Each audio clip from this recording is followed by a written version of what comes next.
बंधू भगिनींनो, मी सचिन कांबळे, तथागत गौतम बुद्ध, परमपूज्य बोधिसत्व डॉक्टर बाबासाहेब आंबेडकर, छत्रपती शिवाजी महाराज, राजर्षी छत्रपती शाहू महाराज, महात्मा ज्योतिराव फुले यांना वंदन करतो. आज मी थेट बोलणार आहे. गोड बोलून सत्य लपवणार नाही. महापुरुषांना जातीत वाटून घेणारे तुम्ही कोण?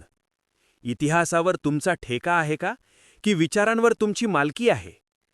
छत्रपती शिवाजी महाराज तलवारीने स्वराज्य उभं करतात आणि तुम्ही त्यांना जातीच्या चौकटीत अडकवता.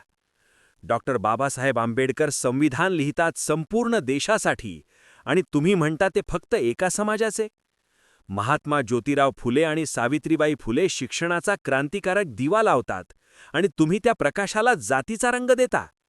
लाज वाटली पाहिजे. ज्यांनी भिंती पाडल्या त्यांच्याच नावाने तुम्ही नव्या भिंती उभारत आहात. ज्यांनी अन्याय जाळला त्यांच्याच विचारांना तुम्ही राजकारणाच्या धुरात गुदमरवत आहात. महापुरुषांची उंची हिमालयासारखी आहे आणि तुमची मानसिकता विहिरी एवढी. ते संपूर्ण मानवतेसाठी लढले आणि तुम्ही त्यांना मतांसाठी, वादासाठी, जातीच्या अहंकारासाठी वापरता. स्मरण ठेवा, महापुरुष जन्माने मोठे नव्हते, ते विचाराने मोठे झाले. आणि विचारांना जात नसते, धर्म नसतो, सीमा नसतात. जर खरोखर त्यांच्या नावाने घोषणा देता तर त्यांच्या तत्वांवर चालण्याची हिंमत दाखवा, नाहीतर त्यांच्या नावाचा उच्चारही करू नका.